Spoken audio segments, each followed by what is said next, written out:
Breaking news.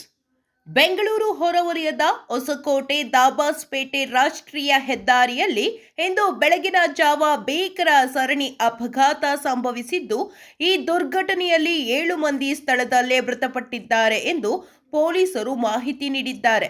Hosakote ಸಮೀಪ XUV car ಮೊದಲು ಬೈಕ್ಗೆ ಡಿಕ್ಕಿ ಹೊಡೆದಿದ್ದು, ನಂತರ ನಿಯಂತ್ರಣ ಕಳೆದುಕೊಂಡು ಮುಂದೆ ಸಾಗುತ್ತಿದ್ದ ಕ್ಯಾಂಟರ್ ವಾಹನಕ್ಕೆ ಡಿಕ್ಕಿ ಹೊಡೆದ ಪರಿಣಾಮ ಮತ್ತೊಂದು ಕಾರು ಕೂಡ ಅಪಘಾತಕ್ಕೆ ಒಳಗಾಗಿದೆ.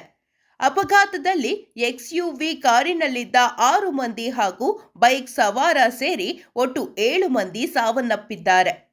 ಘಟನಾ ಸ್ಥಳಕ್ಕೆ ಪೊಲೀಸರು ಭೇಟಿ ನೀಡಿ ಪರಿಶೀಲನೆ ನಡೆಸುತ್ತಿದ್ದು, ಮೃತ ದೇಹಗಳನ್ನು ಹೊಸಕೋಟೆ ಸರ್ಕಾರಿ ಆಸ್ಪತ್ರೆಗೆ ರವಾನಿಸಲಾಗಿದೆ. ಪ್ರಾಥಮಿಕ ತನಿಖೆಯ ಪ್ರಕಾರ ಅತಿ ವೇಗವೇ ಅಪಘಾತಕ್ಕೆ ಕಾರಣವಾಗಿರಬಹುದೆಂದು ಶಂಕಿಸಲಾಗಿದ್ದು, ಪ್ರಕರಣ ದಾಖಲಿಸಿ ತನಿಖೆ ಮುಂದುವರಿಸಲಾಗಿದೆ.